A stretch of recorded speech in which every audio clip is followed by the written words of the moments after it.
Hi everybody, this is Jane Trotter, and I'm sharing with you this week on behalf of the Fab Friday Tech team as we begin a series about what to do when you don't know what to do. In other words, how can we effectively search online? In the weeks to come, other members of our tech team are going to share how to seek information with such tools as Siri and Alexa, Twitter, Google+, YouTube, and other resources. These digital tools open up a vast world of searching powers for us. You may have heard it said that getting information off the internet is like taking a drink from a fire hydrant. I'm sure you've experienced this feeling with me. I start searching for something, and before I know it, I've even forgotten what I was searching for because I've been led off in some other direction.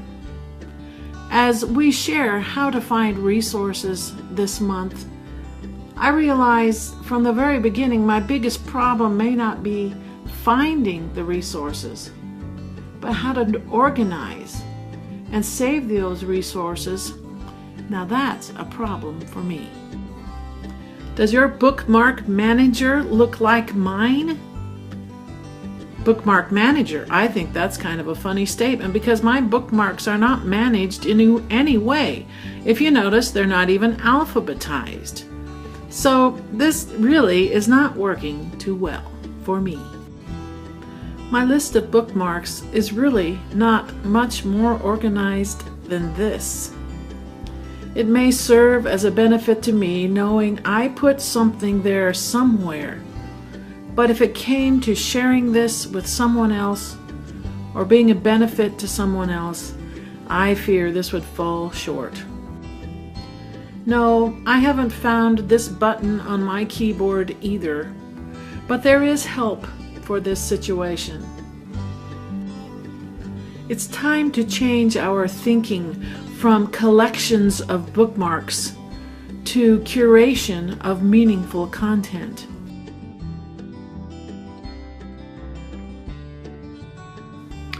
I recently read a blog post by Nancy White. The name of the blog is Innovations in Education, and her post was Understanding Content Curation. She writes, "Collecting serves primarily the needs or interests of the collector. With curating, a larger goal is to benefit not only the collector, but other potential learners as well. It is meant to be shared, and both the process and the product of curating help the curator as well as those who view the curated collection to understand and to learn." I love that last phrase, to understand and to learn. The strength then of curation is that we understand and learn. This is an interesting chart shared in another blog post that differentiates between what is a student, as we've traditionally understood, and a learner. I think we could change those headings to collector and curator. Notice, underneath curator, one who seeks information from multiple sources to answer questions and solve problems. A curator learns at the point of need as a learner. A curator connects with people and information to find answers. I'd like to share with you two of my favorite curation tools. Though on my computer I have other tools I use also. Perhaps you have too. Symbaloo, Digo. I'm going to discuss Evernote and Flipboard and also Scoopit. I've used all 5 of these curation tools, and all of them go beyond collecting as a bookmark list does, because with these I can add comments, I can tag them. This helps me to organize and analyze, synthesize what I have found, and create new learning and understanding for me, and then have the ability to share it out. Have you heard of Flipboard? I really like Flipboard. It's very visually attractive. Originally created as an iPad app, it is now also available on the web. With Flipboard, you organize found resources into magazines. And with the iPad, it's very similar to reading a magazine. You flip the pages, hence the name Flipboard. I can also log into my Flipboard account online, and here you can see some of the magazines I've created, into which I've curated many resources.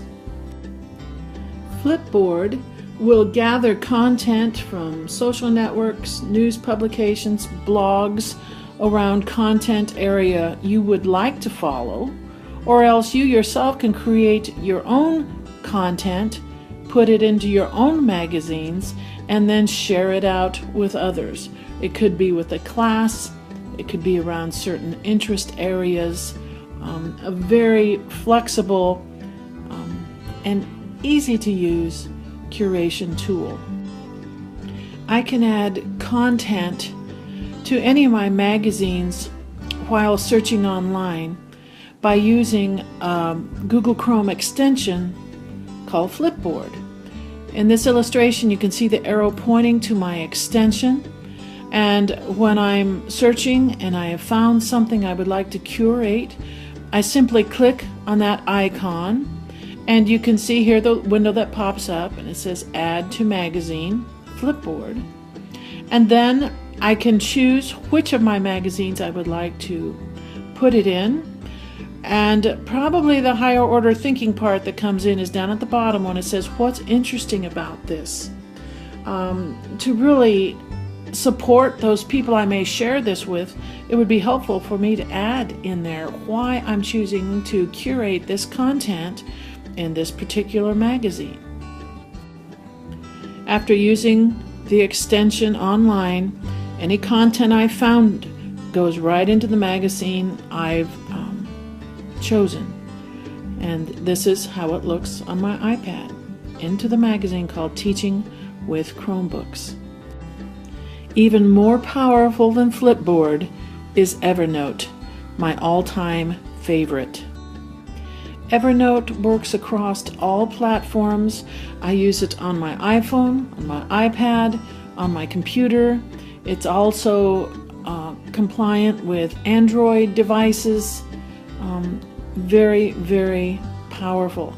As you can see, this is a screenshot from my phone. Right in my notification windows, I can add text, photos, I can put a reminder in, I can create a list, I can even search within Evernote right from the opening screen on my iPhone.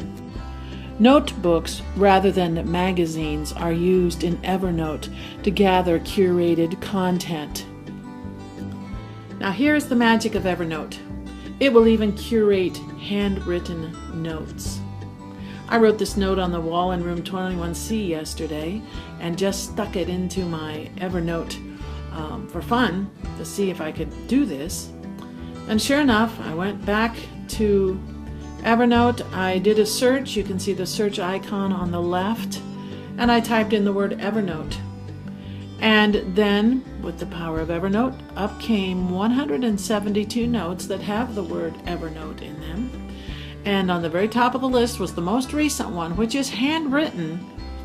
And I'm not using my best writing here, and it found the word Evernote. I think that's amazing. I've known of teachers that use this function to save student handwritten work and then search for it later. They've used it for student portfolios. I use the word powerful a lot when I'm speaking of both of these tools, or I would use it if I was using any curation tool, because with curation does come more power. Remember that image of the post-it notes scattered everywhere? That's kind of a weak collection tool. But when we start getting into these devices that allow us to organize and then also share and to comment and to tag our finds. Now that's powerful, and we add to our learning and our understanding. So as we pursue this series of Fab Fridays about how do we do what we do, how do we find stuff, I just wanted to give you these tools ahead of time so you'll have a way to curate what you do find and have a more powerful stance with all of that content. You may want to explore some of these other tools also. Again, from left to right, there's Symbaloo. Many people love that. Digo is a great resource. Evernote, Flipboard. The last one is called Scoop It. That's interesting also. I know many of you are Pinterest people. That's being used by many. But again, I'm really trying to focus on what gives us the power to comment and to tag and to really organize our learning. And these would be 5 that I would suggest for your usage and for you to explore. Don't hesitate to email me if I can be of any further assistance to you. And happy curating!